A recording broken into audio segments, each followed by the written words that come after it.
인간의 존엄성은 과연 얼마의 가치를 지닐까? 끓는 아스팔트 위에서 한 방울 눈물로 증발해 버릴 만큼 하찮은 것일까? 아니면 그 어떤 금속보다 단단한 규칙마저 녹일 수 있는 뜨거움을 간직한 것일까? 요기야카르타 크라톤 광장의 오후는 용광로처럼 달아올랐다. 맹렬한 태양은 아스팔트를 녹일 듯 이글거렸고 대기는 숨막히는 열기로 가득 차 일렁였다. 관광객들의 들뜬 소음과 현지인들의 나른한 일상이 뒤섞인 광장 한 구석, 멀리서 들려오는 가물란의 신비로운 선율만이 이 모든 풍경을 아득하게 감싸고 있었다. 그 선율은 마치 현실의 고통을 잠시 잊게 하려는 듯, 그러나 동시에 벗어날 수 없는 운명의 무게를 암시하듯 몽환적으로 울려 퍼졌다. 그곳에 부디가 있었다. 스물 후반으로 보이는 청년은 낡아 빠진 바틱 셔츠를 입고 있었다. 셔츠는 이미 땀으로 축축하게 젖어 몸에 들러붙었고 그의 검게 그을린 얼굴에는 깊은 피로와 절박한 불안감이 역력했다. 손에는 작은 기념품들이 담긴 보자기가 힘없이 들려 있었다. 그 무게는 단순한 물건의 무게가 아니었다. 병석에 누워 신음하는 어머니의 얼굴, 당장 구해야 할 약값과 고향으로 돌아갈 차비, 그리고 어쩌면 마지막이 될지도 모르는 어머니와의 만남이라는 신라 같은 희망의 무게였다. 부디는 왕궁 근위병 자야 상병의 날카로운 시선을 피해 광장 한쪽, 관광객들의 발길이 조금은 뜸한 금지구역 경계선 부근으로 조심스럽게 다가갔다. 그의 심장은 불안감으로 세차게 뛰었지만 지금 그에게 다른 선택지는 없었다. 어머니의 얼굴이 그의 눈앞을 떠나지 않았다. 시골 마을에서 평생 농사만 짓던 어머니는 며칠 전 갑자기 쓰러지셨다. 도시로 돈을 벌러 나온 지 몇 년, 변변한 기술 없이 일용직을 전전하며 근근히 모은 돈은 이미 바닥난 지 오래였다. 나무 그늘 아래 앉아 쉬고 있던 노파, 내넥 미나가 부디의 위태로운 모습을 안타까운 눈빛으로 지켜보고 있었다. 그녀의 주름진 얼굴에는 삶의 애환이 고스란히 새겨져 있었다. 아마도 그녀는 부디와 같은 절박한 처지의 젊은이들을 이 광장에서 수없이 보았을 것이다. 그녀의 입가에서 나지막한 탄식이 새어나왔지만 그 소리는 광장의 소음에 묻혀 누구에게도 닿지 않았다. 부디는 마른 침을 삼키며 주변을 다시 한번 살폈다. 자야상병은 여전히 부동자세로 왕궁의 정문을 지키고 있었다. 그의 짙은 색 제복과 빛나는 견장은 그 자체로 위압적인 권위를 뿜어냈다. 부디는 심호흡을 한번 하고 떨리는 손으로 보자기를 풀어 기념품 몇 개를 조심스럽게 꺼내놓으려 했다. 작은 나무로 깎아 만든 가루다 조각상, 전통 문양이 새겨진 바틱 손수건, 어머니가 좋아하시던 꽃 문양을 떠올리며 밤새 엮은 백단향 팔찌, 그것들은 그의 마지막 희망이었다. 그 순간이었다. 그림자처럼 소리 없이 다가온 자야상병이 그의 바로 앞에 섰다. 부디는 심장이 멎는 듯한 공포감에 숨을 헉 들이켰다. 여기서 뭘 하는 거지? 기계처럼 감정 없는 목소리였다. 챈 넓은 모자 아래로 보이는 자야상병의 눈빛은 조금의 동요도 없이 차갑기만 했다. 그 눈빛은 마치 부디의 속마음까지 꿰뚫어보는 듯 날카로웠다. 이곳은 상행위 절대 금지구역이다. 몰랐나? 부디는 화들짝 놀라 어쩔 줄 몰라하며 황급히 물건들을 다시 보자기에 쓸어 담으려 했다. 손이 사시나무처럼 떨려 기념품들이 바닥으로 후두둑 떨어졌다. 저는 그게 변명을 늘어놓으려 했지만 목소리가 제대로 나오지 않았다. 자야상병은 부디의 말을 가로막았다. 그의 목소리에는 일말의 칠라비치니스도 느껴지지 않았다. 신분증, 명령이었다. 부디는 떨리는 손으로 품에서 낡은 신분증을 꺼내 건넸다. 자야상병은 신분증을 받아들고 위아래로 훑어보았다. 그의 얼굴에는 어떤 표정 변화도 없었다. 마치 감정이라는 것이 존재하지 않는 사람 같았다. 규칙을 어겼으니 처벌을 받아야 한다. 물건은 모두 압수하고 벌금을 내야 할 것이다. 벌금이라는 말에 부디의 눈앞이 캄캄해졌다. 그에게는 단 한 푼의 돈도 없었다. 이것이 정말 마지막 희망이었는데 절망감이 파도처럼 밀려왔다. 상병님, 제발 한 번만 봐주십시오. 결국 참았던 눈물이 그의 뺨을 타고 흘러내렸다. 그는 자기도 모르게 자야 상병 앞에 무릎을 꿇을 기세였다. 저희 어머니가 정말 위독하십니다.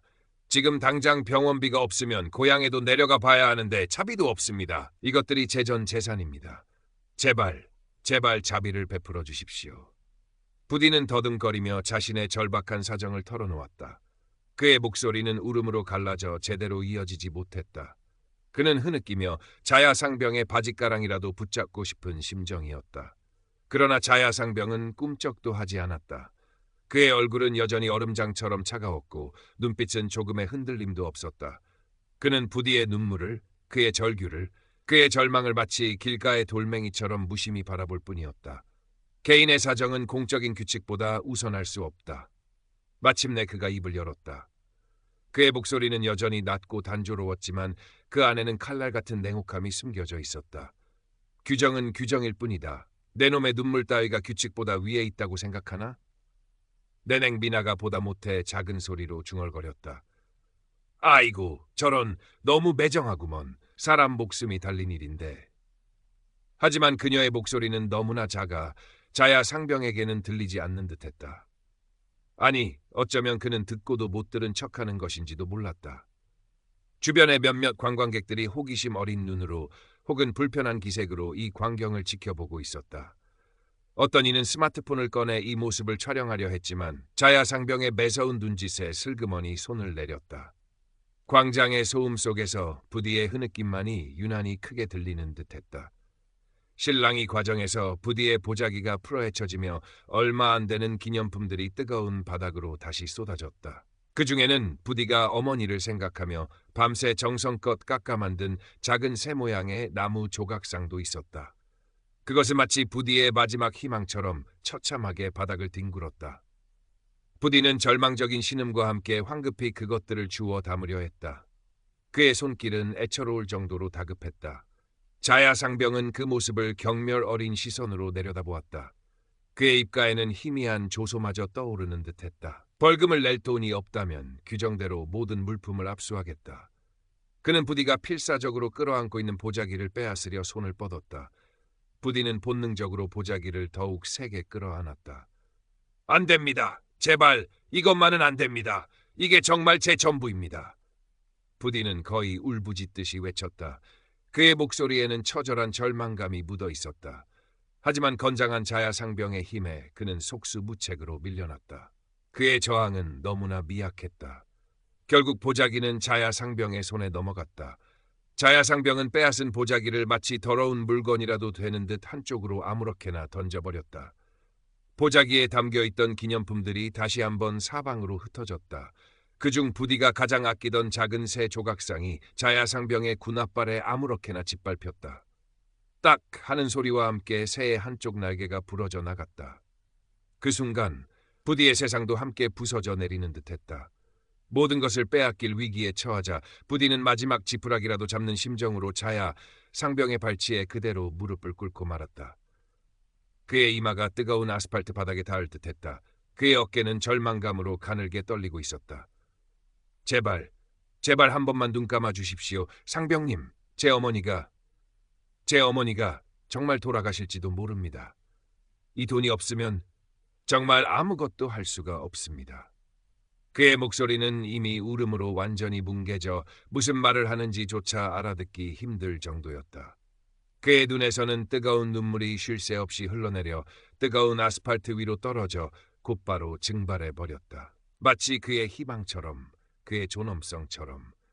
그러나 자야 상병은 그의 처절한 모습에도 조금의 미동도 없었다. 오히려 그의 행동이 공공장소의 질서를 더욱 어지럽힌다고 판단한 듯 더욱 차갑고 단호한 목소리로 소리쳤다. 그의 목소리는 광장 전체에 울려 퍼질 만큼 컸다. 여기가 네 놈의 구걸 장소인 줄 아나? 여기가 어디라고 감히 이런 추태를 부리는 것이냐? 당장 일어나지 못해. 공무집행 방해죄까지 추가되고 싶나? 자야 상병은 고함을 지르며 부디의 팔을 거칠게 잡아채 일으키려 했다. 부디는 힘없이 끌려 올라오면서도 여전히 눈물을 흘리며 애원했다. 그러나 자야 상병은 그의 애원을 마치 귀찮은 소음처럼 여기는 듯했다. 그는 부디의 남은 물건들을 발로 툭툭 쳐서 더욱 사방으로 흩어버렸다. 그의 행동에는 일말의 인간적인 고려나 연민이라고는 찾아볼 수 없었다. 그는 오직 규칙과 명령만을 수행하는 기계와 같았다. 내냉 미나가 떨리는 목소리로 간신히 내뱉었다.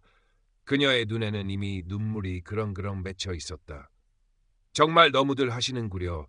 사람 목숨이 달린 일인데 저리 매정할 수가 신께서 보고 계실 텐데. 하지만 그 목소리는 너무나 작아 자야 상병의 귀에 닿지 않거나 혹은 그가 의도적으로 무시하는 것인지도 몰랐다. 자야 상병에게는 오직 자신의 임무만이 중요할 뿐이었다.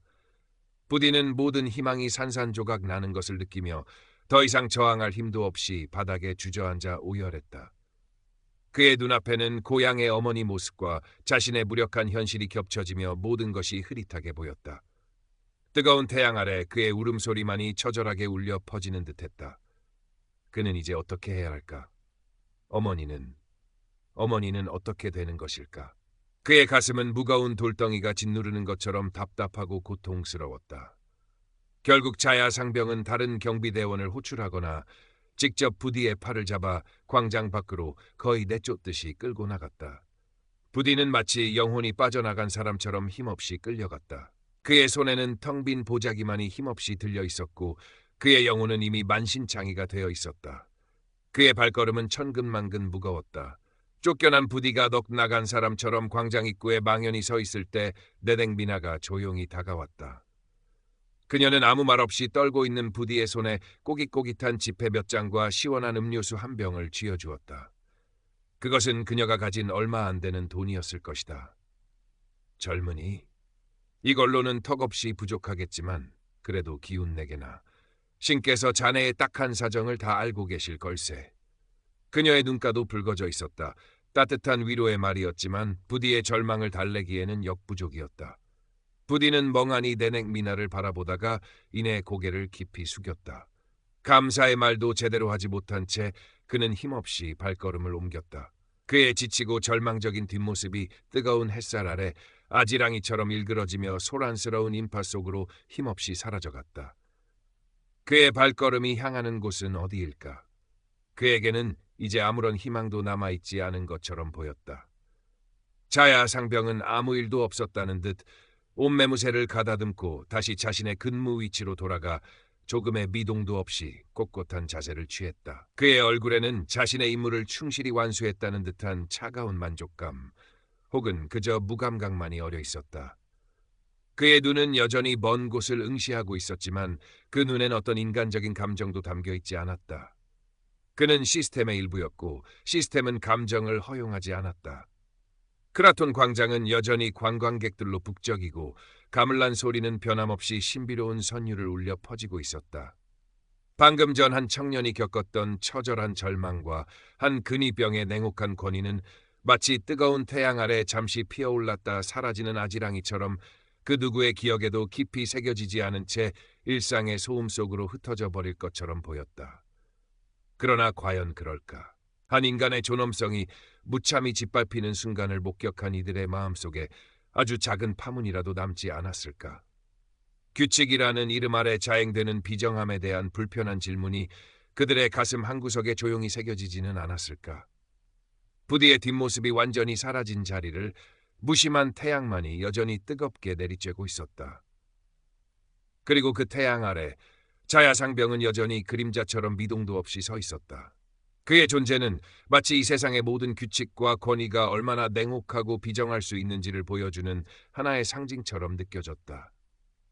어쩌면 진정한 힘은 규칙을 맹목적으로 따르는 데 있는 것이 아니라 그 규칙 너머에 있는 인간의 고통과 절망을 헤아릴 줄 아는 연민의 마음에 있는 것은 아닐까. 하지만 오늘 이곳 요갸카르타 크라톤 광장에서 그 연민의 힘은 너무나 미약해 보였다. 부디의 눈물은 이미 뜨거운 아스팔트 위에서 모두 증발해버린 후였다. 우추응 쌍타오다 환탕, 인간의 존엄성은 과연 얼마의 가치를 지닐까? 끓는 아스팔트 위에서 한 방울 눈물로 증발해버릴 만큼 하찮은 것일까? 아니면 그 어떤 금속보다 단단한 규칙마저 녹일 수 있는 뜨거움을 간직한 것일까? 요갸카르타 크라톤 광장의 오후는 용광로처럼 달아올랐다. 맹렬한 태양은 아스팔트를 녹일 듯 이글거렸고 대기는 숨막히는 열기로 가득 차 일렁였다. 관광객들의 들뜬 소음과 현지인들의 나른한 일상이 뒤섞인 광장 한 구석, 멀리서 들려오는 가물란의 신비로운 선율만이 이 모든 풍경을 아득하게 감싸고 있었다. 그 선율은 마치 현실의 고통을 잠시 잊게 하려는 듯 그러나 동시에 벗어날 수 없는 운명의 무게를 암시하듯 몽환적으로 울려 퍼졌다. 그곳에 부디가 있었다. 20 후반으로 보이는 청년은 낡아빠진 바틱 셔츠를 입고 있었다. 셔츠는 이미 땀으로 축축하게 젖어 몸에 들러붙었고 그의 검게 그을린 얼굴에는 깊은 피로와 절박한 불안감이 역력했다. 손에는 작은 기념품들이 담긴 보자기가 힘없이 들려 있었다. 그 무게는 단순한 물건의 무게가 아니었다. 병석에 누워 신음하는 어머니의 얼굴, 당장 구해야 할 약값과 고향으로 돌아갈 차비, 그리고 어쩌면 마지막이 될지도 모르는 어머니와의 만남이라는 신락 같은 희망의 무게였다. 부디는 왕궁 근위병 자야상병의 날카로운 시선을 피해 광장 한쪽 관광객들의 발길이 조금은 뜸한 금지구역 경계선 부근으로 조심스럽게 다가갔다. 그의 심장은 불안감으로 세차게 뛰었지만 지금 그에게 다른 선택지는 없었다. 어머니의 얼굴이 그의 눈앞을 떠나지 않았다. 시골 마을에서 평생 농사만 짓던 어머니는 며칠 전 갑자기 쓰러지셨다. 도시로 돈을 벌러 나온 지 몇 년, 변변한 기술 없이 일용직을 전전하며 근근히 모은 돈은 이미 바닥난 지 오래였다. 나무 그늘 아래 앉아 쉬고 있던 노파, 내넥 미나가 부디의 위태로운 모습을 안타까운 눈빛으로 지켜보고 있었다. 그녀의 주름진 얼굴에는 삶의 애환이 고스란히 새겨져 있었다. 아마도 그녀는 부디와 같은 절박한 처지의 젊은이들을 이 광장에서 수없이 보았을 것이다. 그녀의 입가에서 나지막한 탄식이 새어나왔지만 그 소리는 광장의 소음에 묻혀 누구에게도 닿지 않았다. 부디는 마른 침을 삼키며 주변을 다시 한번 살폈다. 자야상병은 여전히 부동 자세로 왕궁의 정문을 지키고 있었다. 그의 짙은 색 제복과 빛나는 견장은 그 자체로 위압적인 권위를 뿜어냈다. 부디는 심호흡을 한번 하고 떨리는 손으로 보자기를 풀어 기념품 몇 개를 조심스럽게 꺼내놓으려 했다.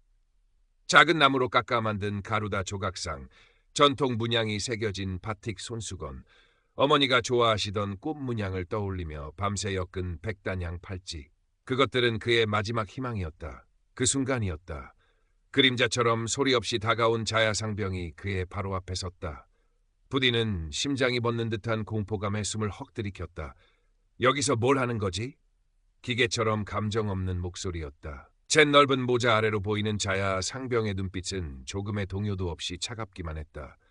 그 눈빛은 마치 부디의 속마음까지 꿰뚫어 보는 듯 날카로웠다. 이곳은 상행이 절대 금지 구역이다. 몰랐나? 부디는 화들짝 놀라 어쩔 줄 몰라 하며 황급히 물건들을 다시 보자기에 쓸어 담으려 했다. 손이 사시나무처럼 떨려 기념품들이 바닥으로 후두둑 떨어졌다. 저는 그게... 변명을 늘어놓으려 했지만 목소리가 제대로 나오지 않았다. 자야상병은 부디의 말을 가로막았다. 그의 목소리에는 일말의 칠라비치네스도 느껴지지 않았다. 신분증. 명령이었다.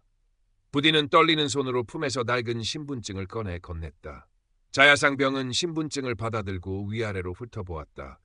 그의 얼굴에는 어떤 표정 변화도 없었다. 마치 감정이라는 것이 존재하지 않는 사람 같았다. 규칙을 어겼으니 처벌을 받아야 한다. 물건은 모두 압수하고 벌금을 내야 할 것이다. 벌금이라는 말에 부디의 눈앞이 캄캄해졌다. 그에게는 단 한 푼의 돈도 없었다. 이것이 정말 마지막 희망이었는데 절망감이 파도처럼 밀려왔다. 상병님, 제발 한 번만 봐주십시오. 결국 참았던 눈물이 그의 뺨을 타고 흘러내렸다. 그는 자기도 모르게 자야상병 앞에 무릎을 꿇을 기세였다. 저희 어머니가 정말 위독하십니다. 지금 당장 병원비가 없으면 고향에도 내려가 봐야 하는데 차비도 없습니다. 이것들이 제 전 재산입니다. 제발 자비를 베풀어 주십시오. 부디는 더듬거리며 자신의 절박한 사정을 털어놓았다. 그의 목소리는 울음으로 갈라져 제대로 이어지지 못했다. 그는 흐느끼며 자야상병의 바짓가랑이라도 붙잡고 싶은 심정이었다. 그러나 자야상병은 꿈쩍도 하지 않았다. 그의 얼굴은 여전히 얼음장처럼 차가웠고 눈빛은 조금의 흔들림도 없었다. 그는 부디의 눈물을, 그의 절규를, 그의 절망을 마치 길가의 돌멩이처럼 무심히 바라볼 뿐이었다. 개인의 사정은 공적인 규칙보다 우선할 수 없다. 마침내 그가 입을 열었다.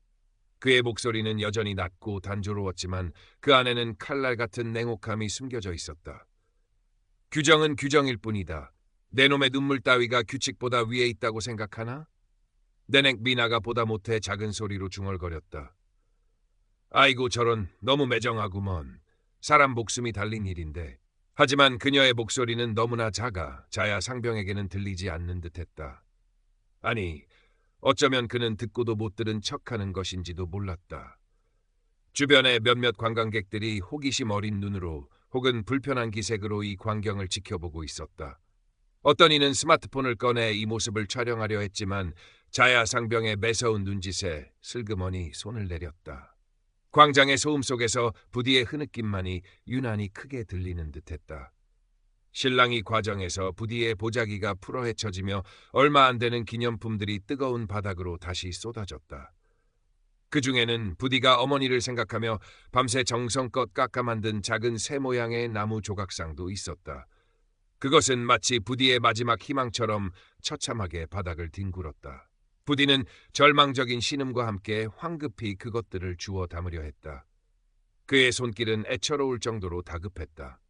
자야 상병은 그 모습을 경멸 어린 시선으로 내려다보았다.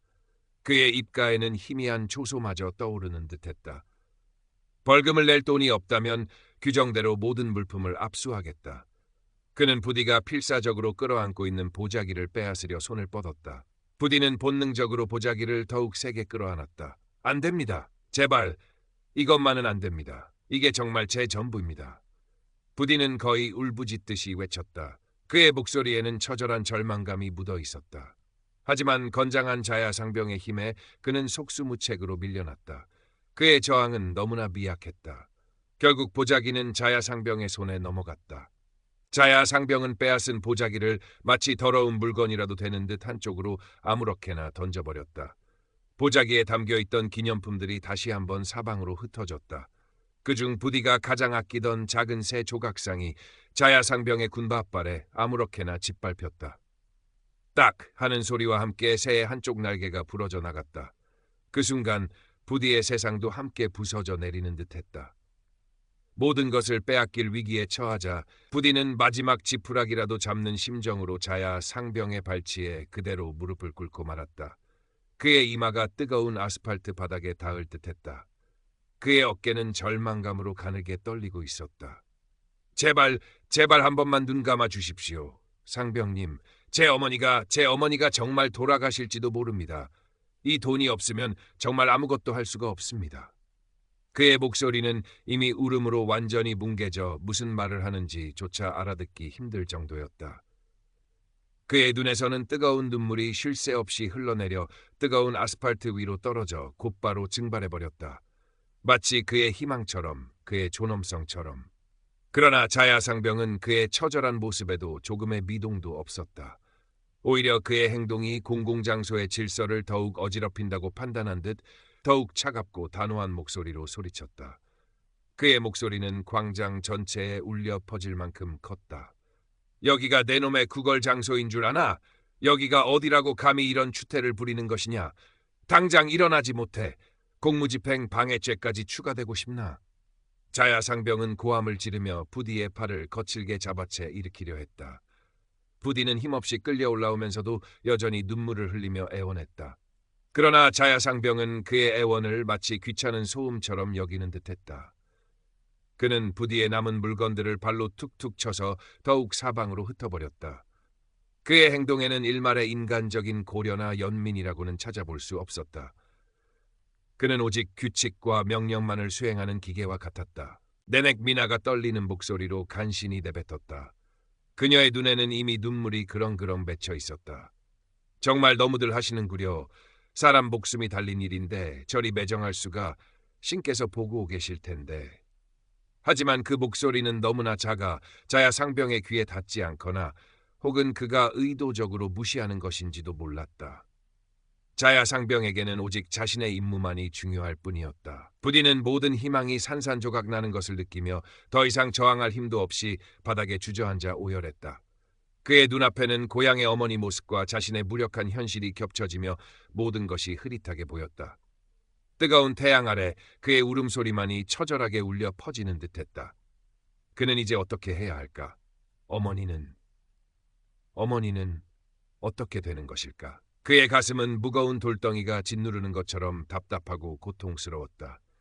결국 자야상병은 다른 경비대원을 호출하거나 직접 부디의 팔을 잡아 광장 밖으로 거의 내쫓듯이 끌고 나갔다.